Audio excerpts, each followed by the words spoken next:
తెలుగు రాష్ట్రాల్లో దుమారం రేపిన Raj Tarun Lavanya love episode లో మరో సంచలన పరిణామం చోటు చేసుకుంది. టాలీవుడ్ యంగ్ హీరో రాజ్ తరుణ్ కు నార్సింగి పోలీసులు నోటీసులు జారీ చేశారు. ఈ నెల 18 లోపు విచారణకు హాజరు కావాలని నోటీసులు ఆదేశించారు. లావణ్య ఫిర్యాదుపై రాజ్ తరుణ్ పై పోలీసులు కేసు నమోదు చేశారు. BNSS 45 కింద రాజ్ తరుణ్ కు నోటీసులు జారీ చేశారు. 2008 నుంచి రాజ్ తరుణ్ తో పరిచయం ఉందని, 2014లో రాజ్ తరుణ్ తనను పెళ్లి చేసుకున్నట్టు పోలీసులు FIRలో తెలిపారు. రాజ్ తరుణ్ కు 70 లక్షలు ఇచ్చినట్టు ఫిర్యాదులో లావణ్య తెలిపింది. 2016లో గర్భం దాలిస్తే రాజ్ తరుణ్ అబార్షన్ చేయించారని ఫిర్యాదులో వెల్లడించింది. లావణ్య కంప్లైంట్ మేరకు రాజ్ తరుణ్, మాల్వి, మయాంక్లపై నార్సింగి పోలీసులు సెక్షన్ 420, 493, 506 సెక్షన్ల కింద కేసులు నమోదు చేశారు.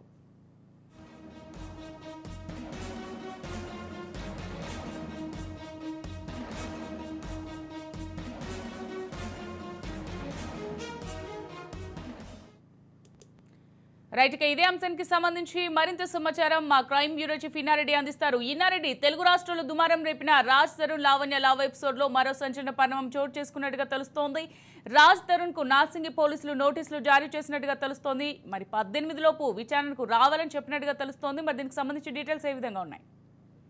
అమూల్య, ఈ రాజ్ తరుణ్ లవ్ ఎపిసోడ్ లో ఒక రకంగా చెప్పండి కీలక పరిణామం అంటే ఆల్రెడీ FIR ఫైల్ అయింది కాబట్టి దీనికి సంబంధించిన సాక్ష్యాలను కూడా ప్రొడ్యూస్ చేయమంటూ ఇప్పటికే లావణ్య కూడా నోటీసు జారీ చేసిన నేపథ్యంలో మరోసారి ప్రస్తుతం రాజ్ తరుణ్ నోటీసులు జారీ చేశారు.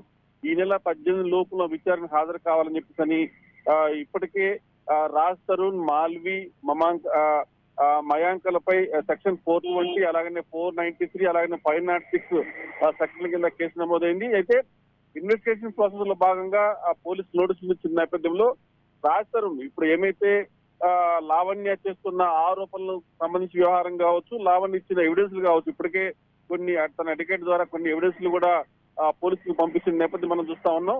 వీటన్నిటి మీద పోలీసులు ఒక కన్క్లూజన్ కూడా వచ్చారు. తర్వాత చేస్తున్న ఆరోపణలు, ఇప్పటి వరకు ఇచ్చిన ఎవిడెన్స్ తాలూకు దాని మీద వివరణ కోరటానికి రాజ్ తరుణ్ కూడా నోటీసులు జారీ చేసి ఈ నెల 18 లోపల విచారణ హాజరు కావాలని చెప్పి కూడా చెప్పడం జరుగుతా ఉంది. మరి ఈ విచారణలో రాజ్ తరుణ్ చెప్తున్న విషయం మీద, అలాగనే ఇప్పటికే లావణ్య ఇచ్చిన కంప్లైంట్ కావచ్చు, తర్వాత ఆమె చెప్పిన వివరణ తాలూకు ఎవిడెన్స్ కావచ్చు, దీని మీద పూర్తి స్థాయిలో విచారణ చేసి దీంట్లో ఎవరు తప్పు ఉంది, దీంట్లో రాజ్ తరుణ్ మరి ఎలాంటి సమాధానం ఇస్తారు, దాని మీద పోలీసుల విచారణలో అనేకమైన విషయాలు బయటకు వస్తాయని చెప్పి కూడా భావిస్తున్నారు పోలీసులు. అమూల్య, ఓకే ఇన్నారెడ్డి, ఇప్పుడు మనం చూసినట్టయితే రాజ్ తరుణ్, మాల్వి, మయాంక్లపై పలు సెక్షన్ల కింద కేసు అయితే నమోదు చేశారు. అలాగే ఇదివరకు మనం చూసుకున్నట్టయితే రాజ్ తరుణ్ లావణ్య వేరే పర్సన్ తో ఉండడం వల్ల మాకు ఈ విధంగా బ్రేకప్ అయిపోయింది ఇదివరకే అని చెప్పడం జరిగింది. బట్ ఇప్పుడు చూస్తే లావణ్య సరైన ఎవిడెన్స్ అయితే పోలీసులకు ఇచ్చినట్టుగా తెలుస్తుంది. 18వ తేదీ లోపు విచారణకు రావాలని పోలీసులు చెప్పినట్టుగా తెలుస్తుంది. మరి విచారణకు హాజరయ్యే అవకాశాలు ఏమైనా ఉన్నాయా? ఖచ్చితంగా అమూల్య, ప్రస్తుతానికైతే మాత్రం దీంట్లో ఒక 4-5 అంశాల మీద, అంటే గతంలో మేమిద్దరము లివింగ్ రిలేషన్ లో ఉన్నాము, లివింగ్ నేపథ్యంలో తన ప్రెగ్నెన్సీని కూడా తీసేపించాడు అని చెప్పన్న దాని తాలూకు ఎవిడెన్స్లు, అంటే వాళ్ళు లివింగ్ రిలేషన్ లో ఉండి తనతో ఉన్న నేపథ్యంలో ఈ ప్రెగ్నెన్సీని కూడా తీసేపించిన ఎవిడెన్స్లు, తర్వాత వాళ్ళు లివింగ్ రిలేషన్ లో ఉండగా వేరే అమ్మాయి మాటలు విని తనను ఇబ్బందులు పాలు చేస్తున్నాడు అని చెప్పి దానికి సంబంధించిన కొన్ని ఎవిడెన్స్లు తర్వాత చెప్తున్న పరిస్థితి. అయితే ఒకవైపున లావణ్య ఇచ్చిన సమాధానం ఇలా ఉన్నాయి, మరోవైపున ఆస్తరం చెప్తున్న నేపథ్యంలో తనతో మేము లివింగ్ రిలేషన్ లో ఉన్నమాట వాస్తవమే.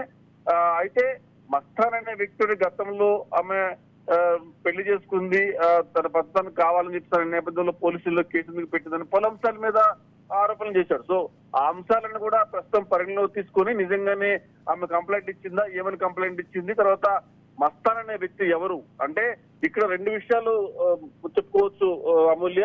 అంటే రాజ్ తరుణ్ విషయంలోనూ ఒక హీరోయిన్ మాల్వి సంబంధించిన వ్యవహారం బయటకు వస్తా ఉంది, మరోవైపున లావణ్య విషయంలో వేరొక వ్యక్తి పేరు బయటకు వస్తా ఉంది. సో మొత్తం మీద ఈ ఎపిసోడ్ లో, అంటే లావణ్య రాజ్ తరుణ్ ఎపిసోడ్ లో అసలు వాస్తవాలు ఏంటి, అంటే ఏదైనా సరే ఆల్రెడీ కేసు FIR బుక్ అయింది కాబట్టి కోర్టుకు పూర్తి స్థాయిలో ఎవిడెన్స్ కూడా సేకరించాలి కాబట్టి మరి వీళ్ళిద్దరూ చేస్తున్న ఆరోపణలో ఎంతవరకు నిజం ఉంది, అంటే ఇప్పుడు దాకా బాగుండి ఇప్పటికిప్పుడు ఎందుకు ఈ విషయాన్ని ఆమె బయట పెట్టాల్సి వచ్చింది?